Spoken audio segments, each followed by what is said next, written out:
I'm Elle. And I'm Pat. And we are Paddock 43. And this is your F1 fix. CEO of the Australian Grand Prix Corporation, welcome back to Paddock 43. Thank you for having me. Back. 2.0. I didn't think I was going to get invited back. I was sort of, not long after I started, I got an invitation and now. We're like, he's barred. We've just been watching you quietly in the background just to see if you're performing worthy of them. Yeah, but is he going to make it in this role? But last time we chatted, you were only 100 days in. Now you've got a few more days under your belt. How's it been feeling? What's the biggest surprise that you've experienced running one of the biggest sports in the biggest sporting capital? So I'm 2 years in.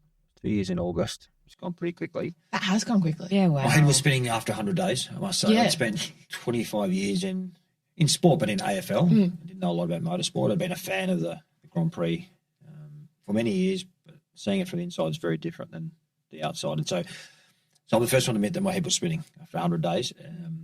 I think it took a good 6 months to work out who's who and understand exactly what we do and how we do it. So now I feel a bit more at home when I turn up to work and understand what it is we do. There's been lots and lots of surprises. As a fan of the event, you get a bit of a feel of what might be involved to put it on. When you get in the inside and you realise, we're a street circuit in a park, and so the amount of work that goes into the time it takes to build that circuit, we start building sort of 3 months out. We've been on sale already, sort of 6 months out, and so you got to know exactly what you're building before you go on sale, which sounds obvious, but all the decisions are made by now. So there's sort of this year-round planning that goes on, and then you start building to be ready for early March. Oh, it's going to come around so quickly. It's going to. We were I can't just believe saying it's already been 2 years. Yeah, has it really been 2 years? It's been 2 years, yeah, 2 years. So I've done. So you've done two. 2 MotoGPs and 2 Formula Ones. That's right, because you went in straight into your first MotoGP, which was of an eventful MotoGP. It reminded my COVID days. I had my first MotoGP where the weather was playing up a bit on the Sunday, and so we switched the race from the Sunday to the Saturday. Yeah. And I had to sort of that old muscle memory of change everything in 24 hours notice here. And so we did, but it wasn't the easiest event to run first. You're approaching your third MotoGP now. That's in a couple of weeks. Yeah. We are. We're a few weeks away from Phillip Island. It's actually one of the great surprises of this role was I hadn't had much to do with MotoGP. I certainly hadn't been to Phillip Island, to the circuit. I mean, I think a lot of people could relate to that, actually. Yeah. It's one of those events, and having worked in sport for a long, long time, so I've been to lots of different events around the world. It's an incredible event. It's an unbelievable weekend. Though those riders are something else. Oh, they are. What they do on 2 wheels. Have you been on the back of a bike yet? No, I know someone who has. Yeah. Come on. Crazy, Surely, Trav, you need to get on the back of one of those bikes. They're like, he's too valuable. I reckon we need him. Yeah. We need him for the event. Oh, what about me? Pretty valuable. That's all right. Probably more than me. I did. I tell you what I did do. I thought when I started that I need to connect with the locals and the riders. So I did what's called the homecoming ride. Oh, and we ride from San Remo over the bridge. Oh, of course. And around the circuit and do a couple laps of the circuit. But I wasn't really prepared for what it was going to be. So I turned up. The guys had organised a motorbike for me from BMW. And so got in this beautiful brand new motorbike, rode it across to San Remo. And what I didn't realise was that they put some MotoGP riders at the front. So Marc Marquez. Oh, wow. So just not your everyday rider. Yeah. And so there's Marc Marquez, myself, and Joel Kelso, I think, was the other one. And they put us out the front and they rope all the other bikes back. And so they're all sitting there sort of revving their engines, desperate to ride with their 8-time world champion. And then we take off and then they drop the rope and there's 300 or 400 riders who just like swarm you. And so I'm sitting there and Mark's got like 4 or 5 little scooters around him, keeping an eye on him. No one's got any scooters around me. I'm sort of got these guys everywhere. What about me? Welcome to this job. Isn't fair. So that was the closest I'll get to get on the back of a MotoGP bike. I was on the front of the BMW and anyway. I reckon we get someone to change that this year for you. I Both think of so. you, Pat, you've got to have a go as well. I know, I have to have a go. If you do it, I'll do it. Okay. There's a deal. Shake. That sounds like a pretty Did good you deal, hear that? actually. All right. Done. I would like to be there. Yeah. I don't want to do it again. I mean, it is such an epic event, and we were saying last year, and we say it time and time again, like people need to get down there because if you like F1, you're going to like MotoGP. It's something. And it's something They are live. superhumans. And we say that about F1 drivers, but then there's just a whole other ball game when for you haven't anyone- got a capsule around you. Anyone complaining about the noise of F1 cars these days and how it's so quiet, then get your ass down to Phillip Island and listen to the MotoGP. Yeah. You get the noise. Lead down that but- straight. Yeah. And the way they sort of approach that first turn, it's 150 k's an hour. Oh. And it's Blows my extra- mind. It does, and I've done it a few Superhumans. times now. I can't believe it every time I see these guys. Yeah. Yeah. Superhumans. Superhumans. Yeah. But hey, so we sat with you when it was your first 100 days. You're X amount of days in. What does a day in life look like for you? One of the great parts of the job is every day is a little different. Events are by nature sort of chaotic. That's what we love about it. That never goes to plan. Our job is to make sure that whatever goes wrong isn't visible to the fan that's there. You know, it's funny. Sorry, cut you off. When you work in events and you always think, oh, I can't, every year they do the same thing. They're not organised. Yeah. Every single person at an event says that. Sorry. Yeah, it's true, and it is like it's. You just never know. You can't like, predict. Think about F1. You've got 130,000 people in a park. Yeah. It's like there's a lot going on. Yeah. And so I think one of the surprises for people, and it was for me when I started, is the all-round nature of the role. You think you've sort of got two events, one in October, one in March, and see how these build up. But we are planning for the 2026 Formula One in March, but also thinking about the 2027 race, and that things have more than a 12-month lead in. And so one part of my focus right now is MotoGP in a few weeks. Then we're thinking about F1 in March, but then we're thinking about the following MotoGP and the following F1. And so there's a lot of work going into that. But also we've got some incredibly exciting things coming up. We might have a world champion on our hands. Ooh, and we've got a new grandstand as well. A new grandstand. And so there's always something you're trying to change and improve, but it's never smooth. You're not doing the same thing every day. Something will go wrong. It does. Our guys are. But what we focus on is the things we can control. Yeah. And outside of that, it'll be what it'll be. And what's something that fans might find surprising that goes into pulling this event together? I just think that the level of temporary infrastructure. So you look at Baku last night, which is a street circuit, but it's in the city. And so most of the circuit, a big part of it has buildings either side. We're in a park. And so there is, I think this year we'll have something like 50,000 grandstand seats that we build for 4 days.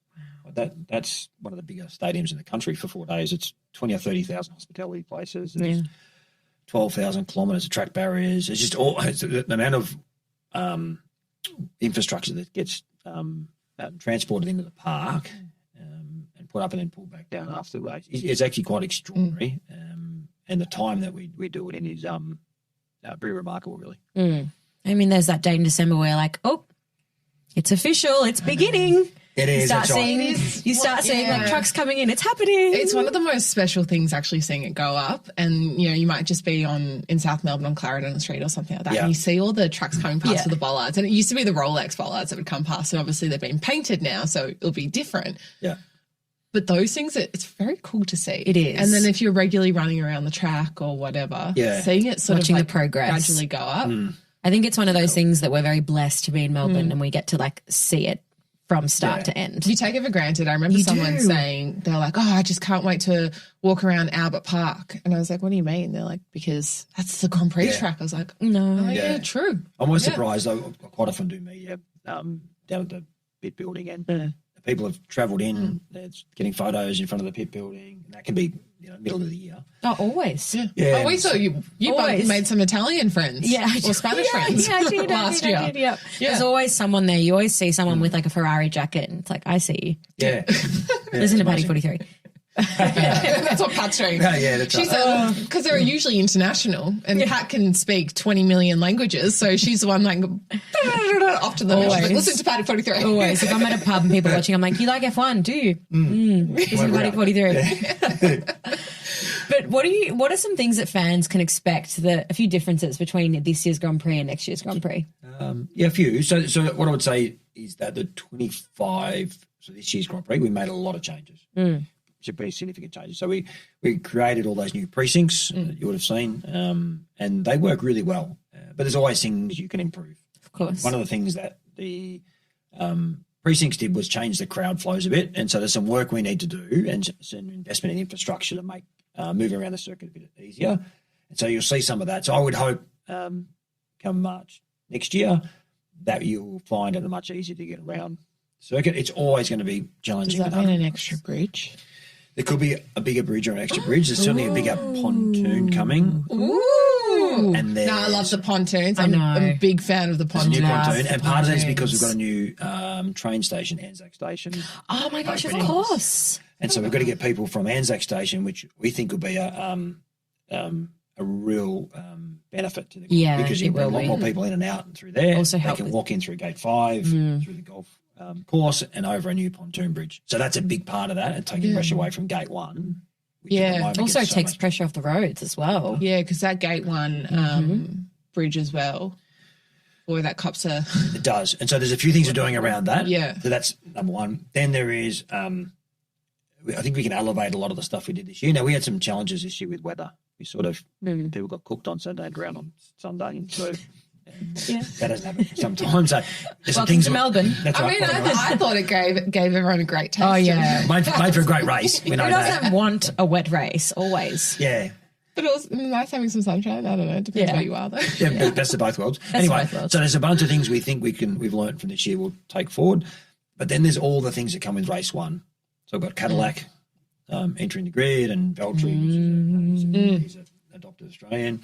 That'll be really exciting. Audi entering. Oscar, fingers crossed. Come on, Oscar. Yeah. And then you've got, we still haven't had an Australian on the podium. Yeah. And last year wasn't the year. No. It wasn't the year. And so that might be something to look forward to. Yeah. That's what everyone's hoping for. I feel like whenever someone starts talking about it, I kind of just hold my breath. Yeah. But I mean, I don't, it's not intentional. I think we're just feeling very patriotic to it. It's like, it's about time that it happened. And last year was just that. But it's the home race curse, wherever it may be. It's a home race curse. Seems to be the case. Yeah, well, we're going to break it next year. We've organised it. Yes. Okay. It's breaking. Oh, we've organised it. Cool, it's happening. Cool. Well, penciled in. Pencil in. Now, ticket price has obviously been a huge discussion this year. There was a ticket price increase. Like much of the world, everything goes up. We were brought in to speak a lot on ticket prices for various outlets and stuff. How do you find going about keeping the event accessible but also a premium product when it comes to the ticket pricing? Yeah, what I would say, I think I did listen and see some stuff that you guys did and did an incredible job of talking about the range of products that exist. Yes, if you want to sit in the best grandstand or the best hospitality, it's going to cost more than other stands and general admission. So I think if we go back to the start, we had sort of demand-based pricing in 2025 and our fans didn't like it. Yeah. And so we made the decision to remove that and go back to a fixed price. And so what that means is that some people will pay a higher price, but a whole bunch of people will pay a lower price because that's how demand-based pricing works. And so it was a bit less structured and harder to explain for this year's on sale than it has been previously. The year after is going to be a lot easier. So we had to get through that. That's sort of point one. We've also got record sort of levels of interest in the event. And so our job is to make sure that we be sensible about how we manage that. The cost of putting the events going up. And we want to keep benchmarking ourselves against other international events, whether that's events in Australia or internationally. And so what do we do? We froze prices on Thursday, Friday. We talked about it before, but you can get a 4-day grandstand from $560. You can get one for $1,000. You can choose which one best suits you. You can go 4 days in a park pass for just under $400 or $50 for a child. So $50 for 4 days entertainment for a child. So good. You can bring in your own food and drink as well. And you can do all that. So the I get that prices have increased. I get the price have increased around the world, but we're responsible for our event. What we've tried to do is make sure that there's that range and that accessibility. And what we're seeing, and you've seen it, is that there's just as much demand now for Friday as there is for Saturday, Sunday. Oh, absolutely. You see a lot of on-track action every day. You get to see the drivers every day. And so our on-sale was incredibly successful. We sold out Saturday, Sunday grandstands, I think, in probably about an hour. Which is a bit. I feel like it was even less. Yeah. It's probably less. It was I reckon crazy. it was less. I remember this year, 2025 Grand Prix, Thursday morning, 6 a.m, I bumped into you. And we were both like, shit. Yeah. Yeah. It was the amount of people lined up at those gates. It was like a Saturday. Yeah. Yeah. And so part of it is making sure that people understand what's on every day from the Thursday through to the Sunday. But with that interest, and we saw it every day, I'd get to the gates at sort of 6 a.m. to do media, and there was a lineup. And some of those people had been there since sort of 2 or 3 a.m. Yeah. Because they want to get to Melbourne Walk and get their spot. And so as the demographic changes, as the level of interest increases, yes, we've got to be mindful of pricing, but also the experience needs to evolve with that. And so it brings with a whole lot of challenges, but they're great challenges to have. Yeah. It's a problem that you want to have. No. Yeah. It's a good problem. Yeah. And what I would say, sorry, to finish that up, is that we would be, if we benchmark ourselves internationally in terms of Grand Prix, we would be pretty much in every category. If not in the bottom four, we'd be in the bottom half. Yeah. And that's important to us that we stay affordable and against the fact that we are a temporary circuit. Yeah. Yeah. I mean, Silverstone last year, I couldn't believe how expensive the tickets were. So for me, when I saw the ticket prices go up, I was like, I mean, when you think about the whole infrastructure for 4 days, not bad. Yeah. Not bad for a premium race offering, Yeah. It's definitely competitive, and I'm so excited. I'm so excited talking about it. But I want to talk about the paddock, because obviously we saw earlier on this year that there's changes coming and there's a lot of new buildings going up. And what exactly can you talk about it, and what can we expect? Yeah, so and I know that is for 2027. That's well, yes. So we will, after the 2026 race, demolish the pit building. The pit building's been there 30 years. Does that mean we can have a send-off party? We can do one of those parties. What do they call it? A demolition party. That's it, a demolition party. This is for Oscar spinning out in 2025. Just opened up a can of worms for I've us. said that without talking to anyone. We might just clarify that for a moment. That potentially we can do a more. Demolition party. So we will demolish the pit building after the 26 race and commence construction of a new one. Wow. And that's exciting for a couple of reasons. One, to have a new pit building. Look, beyond the regulations, the cars have changed so much from 30 years ago, and so the garage widths aren't where they need to be, the garage sizes aren't where they need to be. There's a whole lot of reasons it needs to be upgraded. But to have that new fan amenity will be incredible. That what fans expect has changed a lot over 30 years, and so that's pretty cool. But outside of race time, so the other 11 months of the year, whatever, it is a great community asset. So the size and the functionality of that building will change a lot. What will happen is that it will take 2 years to build. Okay. So it will not be finished by the 27 race. It will be partly constructed, and so it will be some temporary overlay. Yep. And then we'll finish the building ready for the 28. I remember when I was reading it, actually, and I've played soccer there before, not in that exact building, but I've played at Albert Park. And I remember the club that we're playing against were always like, the amenities here, like, there needs to be changes. So it's going to be good for like the entire community. Yep. Yeah. That would be a good one. Well, speaking of regulations and sport changes, from a CEO perspective, how do you see the regulations coming into 2026 impacting the sport and the event itself? Yeah, from my perspective and as the promoter of the event, anything that builds sort of uncertainty and hope for those teams towards the back of the grid is a really good thing. Because, you hear all the banter at the moment about the impact on the regulations of different teams and teams having views and all those things. For me, that's very healthy. That's really, really healthy from a sport point of view. The notion in a very broad sense of making the cars smaller and lighter and then removing DRS, but they're bringing in sort of a new sort of mode that helps overtaking, which I think would be really exciting. To have all that race one, and so you sort of got that as changes and all the unknown, I think also brings extra attention to our race. And I think we had 80 million people watch our race last year internationally. Wow. And Hamilton helped a lot with that. Of course, everyone wanted to see him in red. Everyone see him in red, but there's just a few eyes on our little city down here in Australia. It's a lot with the city in the background, and so I think there'll be just as much interest next year with the new regulations coming in, and I think it'll even the field back up again, which is a good thing. Other than our Melbourne boy on the front, which that's where it stays. I mean, Melbourne is the opening act. Like, it can be a lot of pressure. But it's also a lot of pressure on the other cities. It is. I would say, because they have to then set the bar with what we set the bar as, but then also having set the bar and also having the new teams and structures and everything.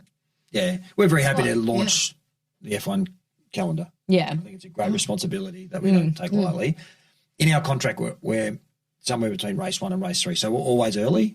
It'll flip around from year to year. But to have the 2 years that we've had, in terms of the driver changes this year and then all the things that are happening next year, it's a pretty good 2 years to have race 1. Yeah. Well, I think on the topic as well of new, we've got to talk about Cadillac. What's it going to mean for Australia and obviously Valtteri? And also, how excited are you? Oh, it's just like so many things. And again, I think like I might be switching teams. I know Elle's like jumping. Elle's You're a jumping big ship. Cadillac fan? I love the whole concept of Cadillac coming into F1. Yep. I think they have a really rich American history in terms of what they're bringing and how they're telling this story of marketing coming into the F1 world. I think has been so clever. And going with someone like Checo and Valtteri, for me, it's everything. And they've handled it so well. And they've also built this community online. They've let those rumors just sit there for ages and let this fan base come out and develop a fan base that way. And do the work for them. Yeah, it's been incredibly clever. Yep. They're coming in with two of the biggest, most followed people. That Mercedes has been building up Valtteri all year, made him such a bigger personality online, and then Cadillac like, Yeah, Thank I love you. you. Thank you for the hard work, Mercedes. Yeah. We'll take him now. Mercedes are just probably like, fuck. And also just like the Checo fan base is something else. Yeah. It is something else. I'm so excited. Do I think they'll perform? Maybe not. They've got Ferrari engines. I think that's going to be testy for them. And I think they're okay if they don't perform. I think they sort of understand that. They're like, we're here to make history marked and continue on that. We're not going to win right up front. They're kind of going with the James Vowles, Willie attitude. So I'm personally very excited. Over to you. I could rant about it all day. You're very excited about it. Yeah. So from a race 1 point of view, to have the opportunity to be part of their debut, which is pretty cool. And I have listened to them present on what they're trying to do, and I think it's exactly as you say it. They want to be taken seriously. They know it's hard yards, and it's going to take a while to find their spot. But to launch with 2 mature drivers, which I was surprised with. I thought they might have one rookie, one mature driver. They haven't, and so they've gone pretty heavy early. And also credit to F1 and Liberty Media, where they're pushing to sort of North America. So sort of their 3 big markets are North America, families and females. And to have Cadillac come in, I think is a big exclamation mark against their push into America. How they go, I don't know. They want to be able to compete. I don't think they expect to sort of come in and go straight to the front of the grid. But they're not going to be like a Huss coming in and losing every single race. No, they've got a serious outfit. Yeah. And their proposition is they're going to resource themselves well. They're going to come in ready to compete. They've got the funds and I think the resources to make it happen. So it's exciting, and I think they're going to have a massive, massive fan base. It'll be interesting seeing everyone here with how much Cadillac merch we're going to see. You're going to be like that meme from Cars, the Ferrari one, but you'll be the new Cadillac one. The way they launched their drivers was very cool. You see all the socials. It was Did I see unbelievable. it? Yeah. How cool was that? It was very well done. I was so excited. I wrote an article about it. Yeah. I went gangbusters. It was very well done. Yeah, it was very cool. Yeah, I was very excited. Apparently, they're doing an insane line of their merchandise as well. Oh, they? Yeah. But it would make sense. Like, of course they will. I know. And again, like just the fact that you have Checo, you've already got a huge amount of fans locked in. Base, yeah. Like that's just that hard work. There's no need to do that. And that's done. Valtteri. And of course, Valtteri. He'll be sort of every Australian second driver. Absolutely. So, yeah. Absolutely. And like you said, he is appealing. It is appealing to families and females. Cadillac is a family SUV at the end of the day. That is their core buyership. You've got people loving Checo and Valtteri. There's just so many smart moves. I just think this is brilliant from a marketing ploy. It's very smart. Yeah. Very, very smart. And then Audi coming in as well. Yeah. They'll want to be taken seriously. And so I think they'll surprise some people. Yeah. Yeah, I haven't really thought too much about them. I can tell. I can tell. I'm trying to get you past your Cadillac now. That might be the end of this. I think you're done. All right, No, it's going to be such an exciting season. There's so much happening and all eyes will be on us. Yeah. Speaking of eyes on us, We are creators. We are podcasters. We're a different form of media format, and we're playing a bigger role in the F1 fandom than media restrictions allow. Where do you see it's a big thing online? You know, creators cannot use the word F1. We cannot use anything to promote the sport, but they want to promote the sport. It's all very tricky. There's a lot of grey areas. Where do you see the balance between keeping the sport premium, but also being able to connect and work with creators like us in the sport, rather than the odd creator that pops up with the sport once a year? Yeah, I would imagine, because this is one for F1 rather than us, we don't control the media access. Oh, it's more just like, what do you see? Yeah, well, I would say, I'd imagine this is something that F1 are wrestling with, because one thing they have done, if you go back to the sort of previous regime, is they've completely opened the sport up, but they will want to have some level of control over that. I think what we're finding, though, is that the diversity of narrative has been really powerful for the sport, because as you know, you look at our demographics, we are younger. I think we're almost 50-50 male-female. Yeah. This year's event. That's extraordinary. I think it's 47% females. And so people going to different places to learn about the sport. Yeah. And I'm sure I won't be telling everyone and they don't know. I'm sure they're thinking about this and how they manage it, because I'll be managing every country that there's a race. For us, it's very powerful to have you guys and others with an interest in the sport telling the story in the way you tell it. And so we'd always be very supportive of it. And I think this is where the growth comes from, to be honest. And so I don't have a specific answer about how you go about that, because it's not our question to answer. But it is for us, when I have conversations with people and the amount of friends I have that listen to you guys and learn about the sport from you guys, it's not through the traditional channels. And I think for us, our avid fans, we need to keep looking after. They can get the best of both worlds in terms from you guys, but also the growth market that continues. Isn't going to be watching Sky week in, week out. And they're for their content especially when they are probably a little bit more biased to certain English Lando Norris drives. Speaking of diversity and change, it's just been announced this week, Laura Villar is going up for presidency of FIA, which is just very cool, especially from such a young female. I think she's 28. I think she's 28. 28. Which is, for a female of 28, trying to go for that role to take it over, the presidency. Yeah, taking over Mohammed Ben Sulayem is it's a big one. I mean, I couldn't think. I mean, even Carlos Sainz Senior, he went up for it and then he pulled out of it. I love how you say that. I know, Carlos Sainz Senior. Say something else for us. Just anything. Estoy súper emocionada para el Grand Prix el año que viene. I can't say that. Say grilled. Want a Macca's be? Anyway, how do you feel about Laura? Like, are you excited for that? Are you allowed to make comment on it? I mean, I can have a view. I don't know Laura clearly, and most of our interactions are through Motorsport Australia rather than the FIA, so they support us locally, and they're great partners of ours.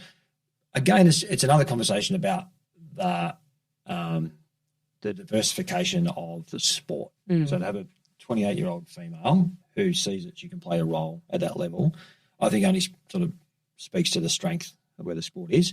Whether she gets that role, and there's other candidates as well. There's only 3. December 13th. 3 candidates, and I would hope that, if she does, that's fantastic. If she doesn't, I'd hope that she would continue to push to find a role somewhere in the sport if you've got someone prepared to do that. And I'd hope that she'd be welcome, because she is very representative of the demographic of people who are following the sport. Yeah, definitely. And I think there was a statement that Lewis Hamilton made, I think was it last year, where he was like, there's just so many girls. There's so many girls at AusGP. You know what? That was 2 years ago. Yeah. I think how much that's changed now. Yeah. It's wild. Yeah, the global average, I think last year was 34% females. It's just growing. Is there only 45? Surely it's more. I think it's because we see it, because we're here. Yeah, true. We're in the mix, so we're seeing it all the time. Yeah, and Melbourne does this. Melbourne seems to outperform the averages in most things. It becomes a big event, and so be proud. Yeah, we should be proud. Yeah, but hey, Trav, I want to know what is. We've had the serious questions. We want to have some lighthearted questions. We want to know, what is the strangest request you've had as CEO? Not from us. Not from us. They go not, first not five. forcing you to go on the back of a motorbike.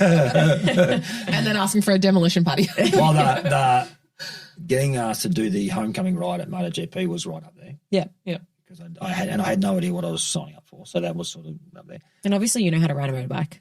I've Or got- they like, I've let's got- go into just for the beginner's record. course. I have a license, so Yeah, I can ride a I was motorbike. just assuming that you did Yes. know how they weren't just like, No. just get on. No, the big problem is if I didn't do that. Yeah. It's interesting. This is going off topic, but the a number of the MotoGP riders don't have licenses. Don't have road licenses. Because it's the So same as that's F1. like F1. Kimi Antonelli only got his license a couple of months ago. Yeah. Yeah. Ava Anagos. Can you help me? Ava. Ava Anagostiadis. Yes, sorry. Ava. Ava. English Our word. darling Ava. F1 Academy driver. She doesn't have a license. Yeah. And she's So 18. I think, oh, no, yeah, she No, just turned 18. She yeah. just turned 18. She doesn't have it. And she Some said she of the probably older- wasn't going to do it because she can't be bothered getting her hours in Victoria. Yeah, it's bizarre. Fair Anyway, enough. that was just an aside. I think people, you would see this, people underestimate the amount of accreditation you need to get places around circuits. So people are like, oh, hey, I'm coming to the race. Can I just come and have a look through this garage? Or can I go and sort of sit in the pits where they're racing or whatever else? And it's just, you end up with 10 different accreditations when you go to an event. So the expectations of people to do certain things is quite extraordinary. So I've got to get quite a bit of that, which I've got to try and manage. But they're all pretty, particularly from the teams and the drivers, it's such a polished outfit that they're very, very low maintenance when they come in. And so it's not like in my AFL world when you had AFL Grand Final entertainment and they'd have these riders of really crazy things they needed when they were here. What's the craziest thing you saw as in AFL? Oh, there's the riders, some of the stuff that they want available that, lemon tea that's at 18 degrees or something like it's like the specificity that fits around what they want. The I feel drivers, like I need to get some specificity things in my life. I didn't say that right. But I was like, I know what you what mean. specific? specifics. 18 degree tea. yeah, like it's just the drivers are so organised within an inch of their lives. They just turn up, they do what they need to do, and off they go. And so I haven't had anything like crazy that I would say that would be big news. There you go, guys. There you go. You If heard you're it here listening, first. be the first. Yeah, don't encourage people, please. Oh, we've got the to do that. If you could swap jobs with anyone in F1 for a day, what would it be? Who would it be? Or who? Yeah. Or what? Jesus, lots of it, isn't there? You got one job. I've got two. I've got it'd be pretty cool being Oscar at the moment. Yeah. 24, leading the World Championship. Yeah. Melbourne boy, huge supporter base. He might not feel so great this morning, but any other morning feels pretty good, and so that'd be pretty cool. Probably Toto. Yeah. Toto's got a pretty cool life. Oh, I reckon he's got it a all covered. very- He's pretty suave. He's sort of very loved fit. man. He's He's fit. Yeah, I know. He looks like handsome. a weapon. He does. He's just, There's something about it, isn't it? I want to be him. I'd like to be Toto. Who would you like to be? I reckon Toto as well. Can't take mine. yeah. You have your own. Who's yours? You know what? I'd also like to be Zach Brown. Yeah.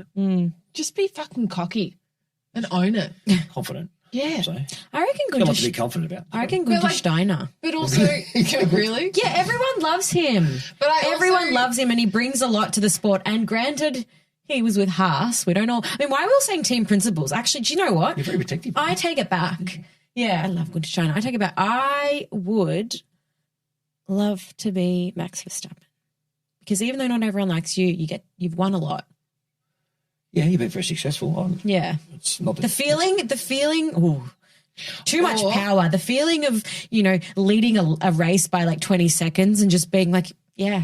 I am the best. It'd also be He's fun proven to be that. Isaac Ajar, I reckon. He looks Yeah. like he's having the Yeah. absolute time of his bloody life in his He rookie is. season. He is. And he's doing well. Yeah. And a everyone's cool like, cat. oh, you're going to be Red Bull. And he's like, no, I'm not. No, I'm not. I don't want to. He's like, and he has the Get that confidence. cursed seat He has away the from confidence me. to Valtteri. say that. Valtteri's pretty cool. Valtteri's pretty cool. I'd have been him. Yeah. Okay. I think Also, we're actually, gonna imagine go being for it. Carlos Sainz, very attractive as well. Did you see the guy next to Carlos Sainz? See the what? The guy next to that was cheering Carlos Sainz. Oh, his friend, yeah. His friend. Yeah, I think it's his And cousin. he jumped on. He looked like a prince of some sort that we would like to find on Instagram afterwards. I didn't notice. What, you didn't notice a handsome man in the paddock? I didn't know. bizarre. Trav, you've done a lot of very cool things. You've been to some cool races, which actually I wouldn't mind if you kind of name them off because you've done some cool stuff. But I want to know as well, kind of two questions. Tell us some of the places you've been this year, but also the biggest pinch me moment. Okay. I'll do it in reverse. Okay. Just to throw you out. The biggest pinch me moment for me is when you're standing on the grid for the national anthem, and you've got the Fanjo stand on your left, and it's completely full. You've got the drivers behind you. The grid's full of people, and it's a pretty incredible moment. Can I be a part of that event? What's about to occur and all the anticipation that sits with that. That's a pretty cool thing that as someone who's worked in sport for a long time, to be standing there, you've got the CEO of F1, you've got every driver there, and so that's pretty cool. One other, actually, I saw one other. That's right, you have to.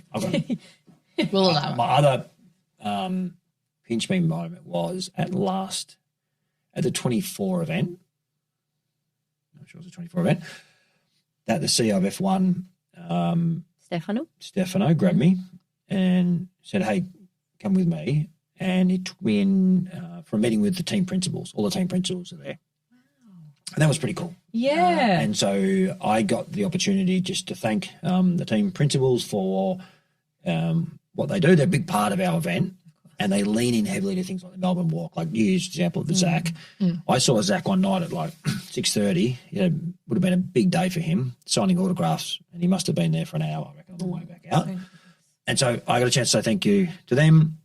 Toto, our guy, got up and said how much they love our race. And so that was a bit of a moment for me. In terms of races, I've been, 2 years in the role, I've probably been to a few, and I now incorporate races into my holidays. That's the best way to do it. Yeah, so if I'm sort of going somewhere, I try and work out if there's a race on, and then can we pop in there? And I've got a wife who loves sport, so that helps. She does. She does. and so I've been to Miami this year, which was really cool. It was a great race. I've been to Monza a couple of weekends ago. You've done all the M's, right? Oh, you didn't do Montreal, though. I haven't done Montreal. You did Monza, Monaco. Yeah, I've done Monaco. Miami. Montreal will be on the list because it's also in a park. Yeah. It's quite relevant. And those guys came out to our race to learn what we do. And they do an awesome job. So I'd love to go to Montreal. I would love to go to Madrid. It's desperate to go. Honestly, I will just be packed into your suitcase. I'll be. She They will fit in my fit. suitcase. I can be yours and Meg's. I can be yours and Meg's EA. Me on the other hand. Honestly, I can be your I'll need translator. a seat. Yeah. Business class. I'll check you in on preferably. it. I'll fit in the suitcase. Elle will need her own seat. Yeah. I can be the translator. That's think my dream I think next a year. street race in Madrid would be something else. Oh, I literally have goosebumps. We're almost a few weeks ago. We're 1 year off. Let's have a think about that. We might be able to try. Well, you guys might need a translator, Think about it. Yeah. interpreter. You know what's funny? This year I introduced Pat to the ambassador of Monaco, and she's been, chauffeured around by Yep. our ambassador of Monaco and all that sort of stuff. And she's not speaking to many people because everyone's speaking to her in English. Introduce her to Pat, and she tells Pat, "I'm so sick of speaking English." She just loved it. She loved me. Oh, I yeah. love her. She was like, when you come to Monaco, you come and have a coffee. I'll show you around. I was like, It was Yes, it that was would be great lovely. for her. she was so sweet. because it gave her the relief of the moment in getting to enjoy the Grand Prix in our hometown. Yeah, so Pat was the unofficial ambassador and our unofficial ambassador. translator. Yeah, So that's absolutely. so Madrid's on our list, I reckon, based on this. I went to Suzuka, Oh, yeah. Oh, Suzuka. That's Easter holidays. That that's was also on our list. cool. And, Yeah, that was great. That was during Easter. yeah, Yeah. yeah, that was really cool. So I've been very spoiled. Both a couple of work trips, but mainly holidays. And if you can combine so that sort of stuff with your holidays is pretty fun. Yeah. And well, you showed us a photo on your phone of Monza. Yes. How was the feeling at Monza with the Tifosi and I'm glad you pronounced that, not me. The Do you want me to have a go? yeah, I was going to say Tifosi, but Tifosi? Yeah. Tifosi. Tifosi. that's how you're supposed to say. Tifosi. Yeah. Not like that. That's a whole other version. Not like that. That's not that The one. Tifosi will come to you with their pitchforks. Atmosphere and we didn't have a Ferrari on the podium. And yeah. So I can imagine what it would be Oh. like. But the atmosphere during the race is incredible. Mm. The atmosphere at the end. So I went for the first time and stood under the podium. I hadn't done that before. And they set off all these flares, and it's incredible. The whole thing is amazing. And so it's the Temple of Speed. So it's a very historic circuit. But it's probably one of those pinch me moments, I think, when you're standing there and they have these Ferrari flags everywhere, and the way in which they support that event is quite incredible. Yeah. God. One day, next One year. day. Next year we're going to get I don't to know, more but I was races. saying to Elle, there's a part of me as well that would be kind of scared of the T4C because they seem pretty intense. Yeah, but so are We'll you. get So that way. Yeah. you're intense and you're little. Yeah, true. You would just barge That's through. true. You're fine. Now we're going to have to let you go because you are the CEO of the Australian Grand Prix. You do have to go back to work. Any leaving tips and things that people should look forward to next year that they have to keep on their list that we can get a little... The first thing I'd say is Taster. that there are still tickets left for Friday. Yep. So don't underestimate what a Friday is like. Last year we sold out. 100%. I Friday. agree. Yeah. Fridays... Yeah, I literally... You see more of an F1 car on Friday than you do on a Sunday. Fan forum. There's a whole lot of things Yeah. on Friday that are really, really good fun. Yep. You probably get more access to drivers on a Friday. So if you want to come along, don't be disheartened that a lot of the Saturday, Sundays are gone. Jump on and grab a Friday ticket. I promise you'll have a good time. So that'll be the first thing. And you might see an Australian champion for the first time. That might be the first time we get to welcome Oscar to the circuit as an Australian champion. I don't want to. Goosebumps. Yeah, on him. But you'll certainly see Cadillac for the first time. Yeah. An Audi.